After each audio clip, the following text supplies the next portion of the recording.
Hola, amantes de los libros. Quiero invitarlos a descubrir este libro, Gente ociosa y malentretenida, pereza y trabajo en Santa Fe de Bogotá, en el canal La historia detrás de los libros. Tratándose de trabajadores en la ciudad, la información que uno tiene, censos, listas de artesanos, lo que permite saber en qué trabajaban, quiénes trabajaban y la manera como se categorizaban y se organizaban en la época. Pero cuando empecé a hacer la transcripción de los censos, les dejé el nombre. No puse simplemente mestizo albañil. Puse Juan Pérez, vive en tal casa, tiene tal edad, mestizo albañil. Y eso me permitió después empezar a establecer redes, relaciones entre ellos más allá de las categorías. Entonces, ¿dónde vive? ¿Quién es su vecino? ¿Quiénes son sus primos, sus parientes? Y empezar a tejer con todos esos otros elementos para entender mejor la manera como se trabajaba en Bogotá en el siglo XVIII.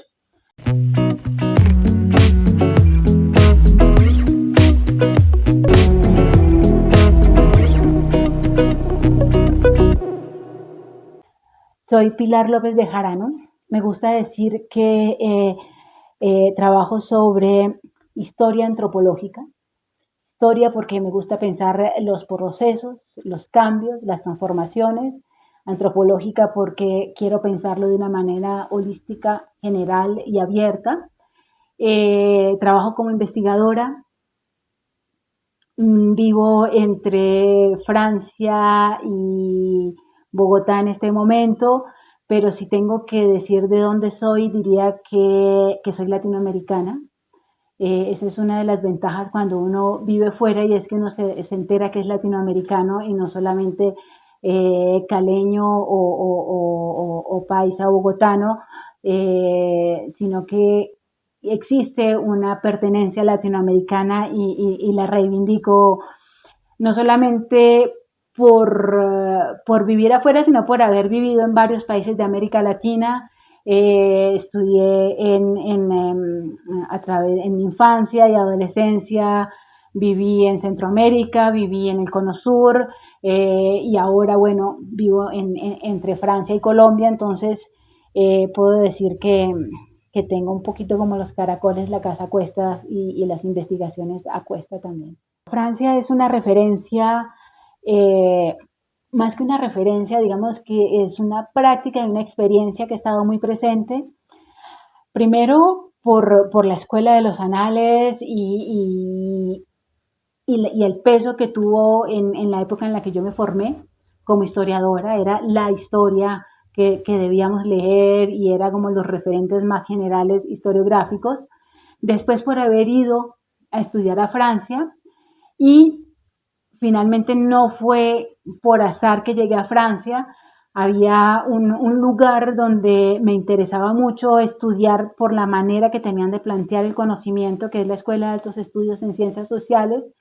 Me gusta el hecho de que era un trabajo que se hacía a partir de investigaciones de los profesores. Tú tienes tu proyecto de investigación, tu profesor tiene su proyecto de investigación, tú armas tu propio camino de investigación y como manera de pensar el pasado y de pensar la historia me parecía muy interesante.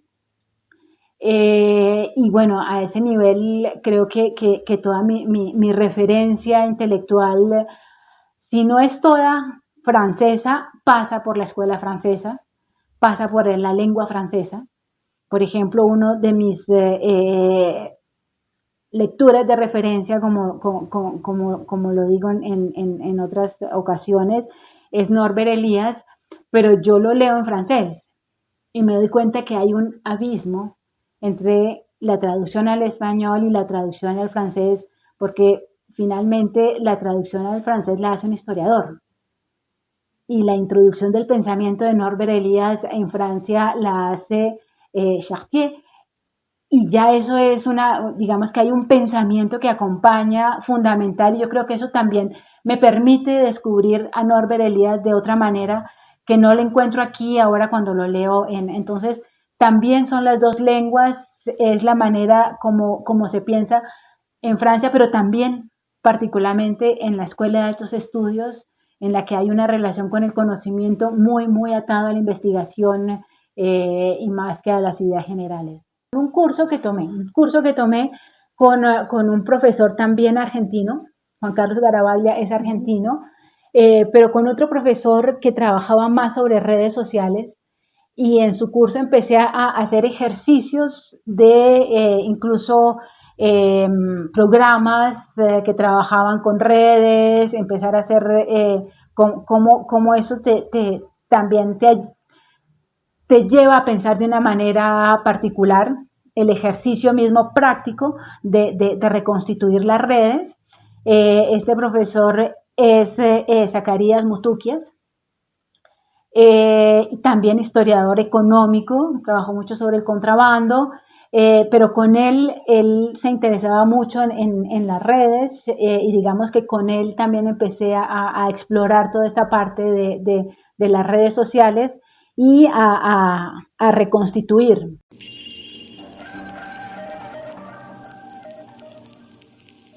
Entonces voy a leer los títulos de la primera parte: el proceso colonial y la herencia occidental del trabajo y del no trabajo, el tejido ibérico colonial, tradición occidental, las ideas vehiculadas. La segunda parte, vivir y trabajar en Santa Fe de Bogotá. Santa Fe de Bogotá como espacio de esta reflexión, maneras de trabajar, el trabajo, el honor y la jerarquía, ritmos de vida. Finalmente, la tercera parte, control y desorden, las reformas urbanas del siglo XVIII, y es como enmarcar todo este discurso sobre la pereza, el trabajo, medidas de gobierno, bandos de organización dentro de todo un proceso de reformas urbanas, no solamente puntual. Gente sin destino, vagos, mujeres disolutas, forasteros y mendigos. Y después están las consecuencias locales del proceso de reformas urbanas. Esto ya, digamos que esa sería la parte que proyecto hacia el 19 y las conclusiones. Aquí invertí el problema del desorden y del control para tratar de expresar que finalmente el desorden de la gente mal entretenida, más que el hecho de que fueran desordenados, era que la voluntad de control generaba como esa percepción de desorden, y no al revés, no que el desorden exigiera un control, sino que el control expresaba y todo el tiempo ese desorden. El libro está de manera muy general dividido en tres partes. Como decía, la primera es ubicar el proceso de la situación colonial, es como se ubica, digamos, en el continente,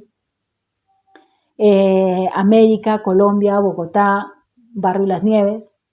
El segundo explora las relaciones de trabajo en la ciudad, poniendo el acento en una población mestiza, que eso es otra cosa que también tiene, digamos, como singularidad del libro, y es que muchos de los trabajos sobre el trabajo están centrados en población esclava, población india, que efectivamente tenían una situación mucho más singular y definida en la colonia con relación a las maneras de trabajo compulsivo, de trabajo obligatorio, y los mestizos tienen que ver con esta idea, que además no lo desarrollé antes con las reformas borbónicas, y es con esta idea de personas que no están adscritas a unas formas precisas de trabajo, y tiene que ver con la idea de que son vagos, de que no se pueden controlar, de que es una población que cada vez es mayor en las ciudades,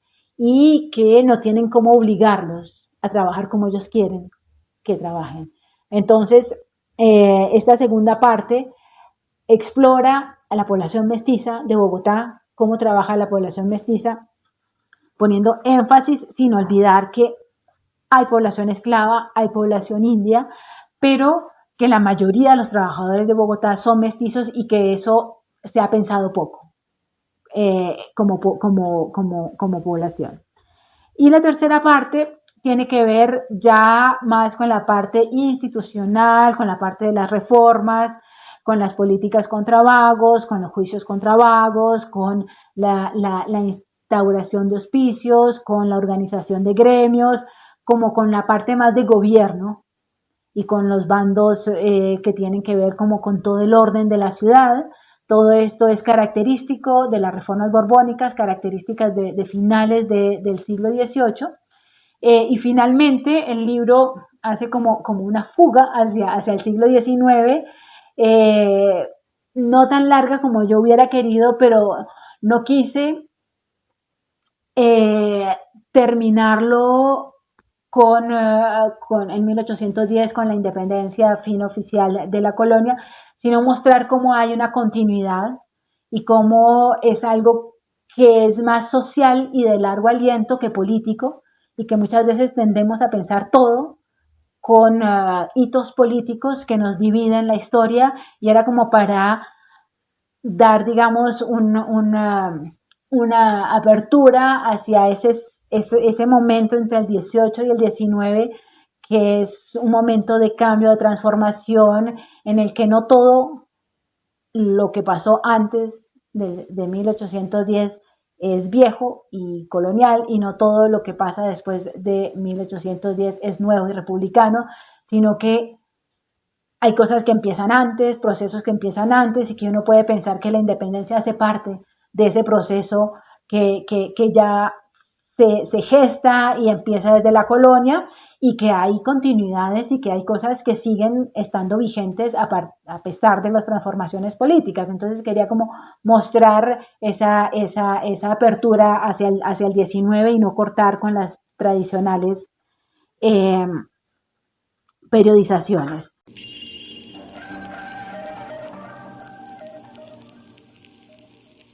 Lo que es característico del finales del 18 y sobre todo del 19, que coincide con lo que en historia se ha llamado la modernidad, que coincide con la implantación también de una dinámica capitalista a nivel de Occidente, es que pasa de ser una actividad despreciada a ser la actividad por excelencia y el valor por excelencia, el valor trabajo. Me sirvió mucho y me ayudó mucho la manera como una filósofa como Hannah Arendt piensa la diferencia entre labor, obra,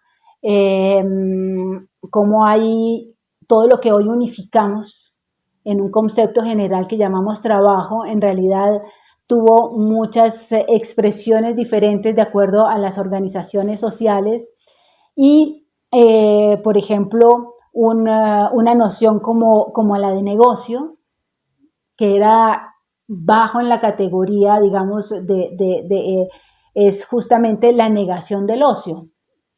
La palabra viene de la negación del ocio, y cómo el trabajo era despreciado no por el valor en sí, porque siempre las obras se han apreciado, o sea, el hecho de realizar cosas, pero eso es, digamos que tiene mucho que decir sobre esta realidad del siglo XVIII y de esas relaciones del trabajo, y es que lo que ese desprecio está canalizando son la dependencia y la jerarquía. Y eso es fundamental en unas sociedades organizadas en estamentos, unas sociedades jerárquicas, y lo que implica el trabajo más allá de la actividad en sí es una relación de dependencia. Y esa relación de dependencia de ser sujeto de otra persona es la que le quita, digamos, todo valor social, porque está abajo en la jerarquía. Entonces estamos hablando de sociedades organizadas según pertenencias grupales, no como individuos, sino como pertenecientes a un grupo, personas, pero identificadas dentro de grupos, y esos grupos jerarquizados, una sociedad de estamentos, y es esa la manera cómo se organizan las relaciones de trabajo. En América, esa idea general se superpone con la situación colonial. Entonces la situación colonial hace que muchas de esas desprecios se transfieran al problema de la población india, la población esclavizada, y todo eso va creando como capas de complejidad en la manera como las relaciones del trabajo se vivían siglos XVII y XVIII. Es todo eso lo que después va a estar en juego cuando empiece un discurso que valoriza el trabajo, pero que se va a ir mezclando y adquiriendo sentidos y significados locales de acuerdo a esta historia de las ideas coloniales, pero también de las ideas, de los valores que trae ese proceso de colonización. Aquí el tema de la pereza y del trabajo está atravesado por el periodo, ¿no? Tú trabajas el periodo de las reformas borbónicas y esas dos categorías tienen un sentido muy particular. No sé si nos puedes contar un poco para quienes no manejen el siglo XVIII, qué es la vagancia o la pereza, no sé si las podemos homologar, y qué es el trabajo para los Borbones y por qué es tan importante en su reforma. Sí, realmente es un tema que uno ve que atraviesa todos los aspectos, que está muy presente en todo el discurso de finales y todas las políticas de finales del siglo XVIII. Las reformas borbónicas, digamos que tienen un estatuto particular en la historiografía. Durante mucho tiempo organizaron una periodización y un corte, digamos, en el análisis. Hoy en día es menos, como todas las grandes cortes en la periodización histórica, son menos tajantes, menos absolutos, y tienen también, digamos, el sesgo de desde dónde uno está pensando las reformas. Entonces uno ve que cuando, por ejemplo, se trata de problemas económicos, las reformas borbónicas tienen un peso grande. Cuando se trata de circulación de las ideas, uno les ve una gran presencia y una gran fuerza.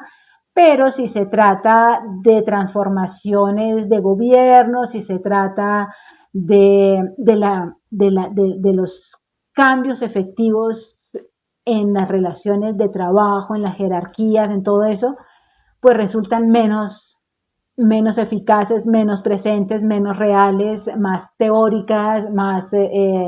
entonces, digamos que eso también se ha matizado un poco en la historiografía la manera como se piensa en las reformas borbónicas. Segundo, como mostraba con el ejemplo del decreto sobre el valor trabajo, digamos que es uno de los valores de todo el pensamiento iluminista, tiene una realidad peninsular y una realidad colonial.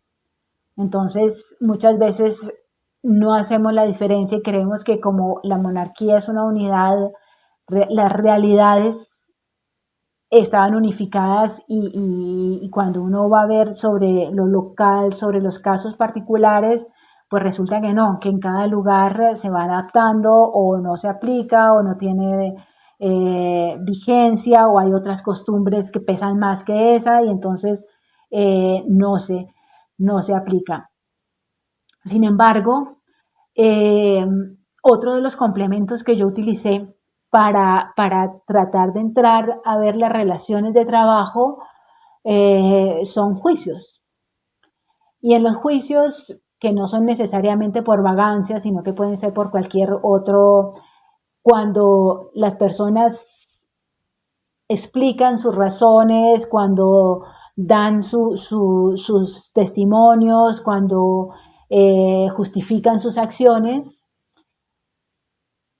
van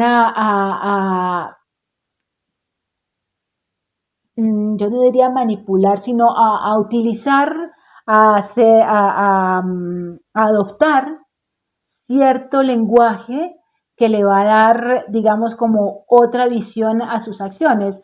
Y uno de estas, de los valores que uno encuentra incluso en los sectores más populares, es el hecho de que trabajar ya no denigra, de que el trabajo es un valor y que, por ejemplo, en un juicio por un matrimonio indebido, porque alguien de una familia muy prestigiosa se casa con una chichera, que es una mestiza, y la familia protesta y dice, no puede ser, está denigrando la familia, y entonces en la defensa va a traer a cuento este mismo reglamento que nunca se aplicó en América, pero que existe, que dice que el trabajo ya no es una causa de mancha o de inferioridad en la escala social.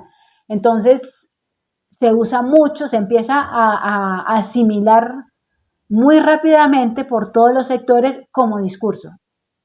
Después uno ve que en las prácticas, pues finalmente no es no se puede decir que haya cambiado completamente, ni que hayan desaparecido las jerarquías, ni que los tipos de trabajo tampoco hayan desaparecido, porque dentro de los oficios manuales hay también una jerarquía.